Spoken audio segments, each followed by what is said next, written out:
So you've probably heard of the term spiritual grounding, but what is it exactly, and how do we become ungrounded in the first place?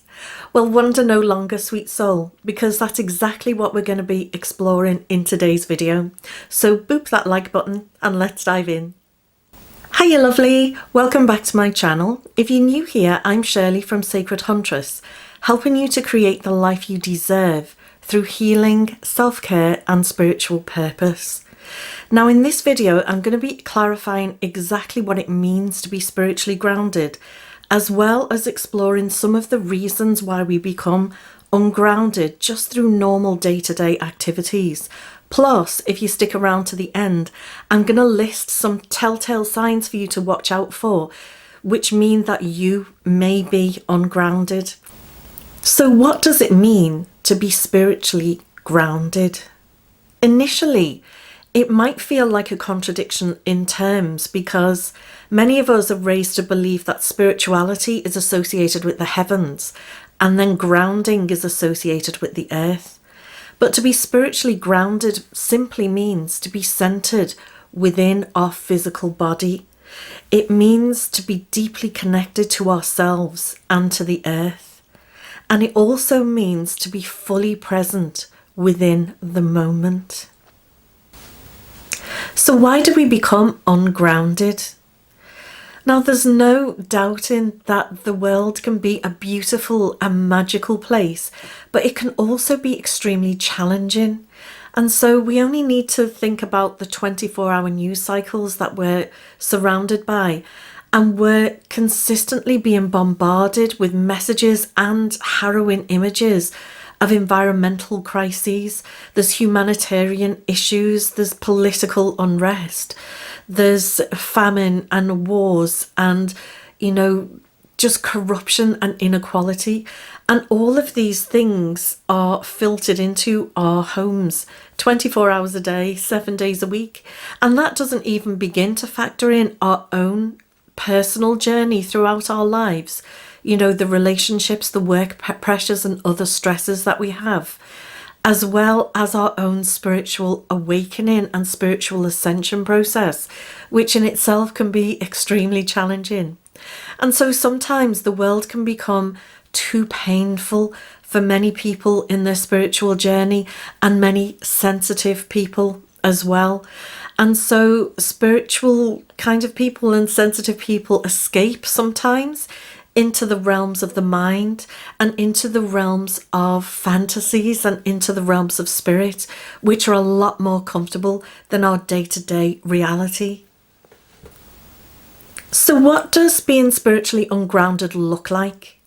It's really important to discuss this because once we can recognize it and identify it, we can do something about it. So not all of these will resonate with you, but just pay close attention to any of these that feel like they apply to you personally.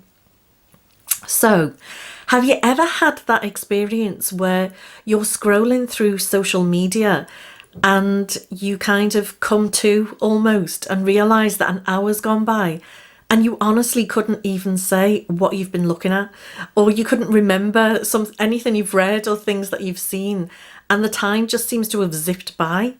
That's a sign of being spiritually ungrounded. Also, if you've been watching TV or maybe you're binge watching and you're using it to kind of numb what's going on in your daily life, that can also be a sign. And also, if you're watching TV and you're in the ad break and maybe you think, I can't even remember what I'm watching, that may be a sign that you're spiritually ungrounded as well. One of the common things I see in my own spiritual practice with private clients who have had one-to-one Reiki sessions or sound healing sessions or even people that come to sound baths as well, they often report feeling spaced out afterwards and feeling reluctant to come back and to kind of pack away and get on with the day because it's such a lovely place to be. So that's also a sign of being spiritually ungrounded. And in those situations, we usually do some grounding exercises to kind of help. But I'm not saying that there's anything inherently wrong with social media.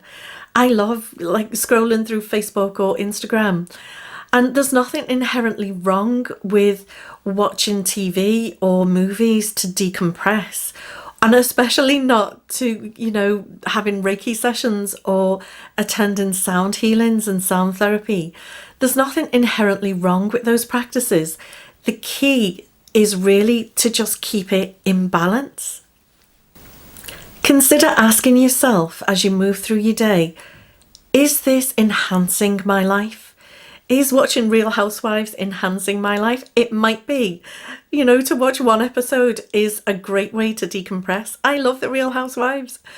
But maybe if you're watching 4, 5 or 6 in a row, is that enhancing your life? Or is that a sign that you're spiritually ungrounded and there's something deeper going on that needs attention?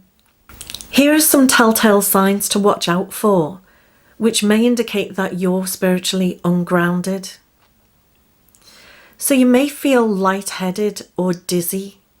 You may feel mentally foggy or even groggy. Sometimes after spiritual or healing work especially, you may feel spaced out. You may feel unsteady on your feet. You may experience feeling disconnected from your body or disconnected from your life in general. You may feel outside of your body, like you're not even fully in your body somehow. You may feel like you're floating outside of your body somewhere.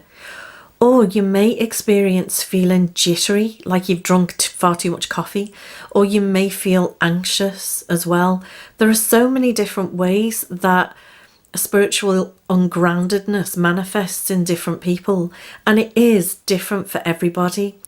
You may have some telltale signs that are personal to you, and if so, put those in the comments below because it may just help somebody else. Now, it's really important that you perform some grounding practices when you're feeling spiritually ungrounded. And if you want some quick and easy suggestions and some beautiful ways for you to stay spiritually grounded, then check out my next video. Be well, sweet souls, and stay grounded.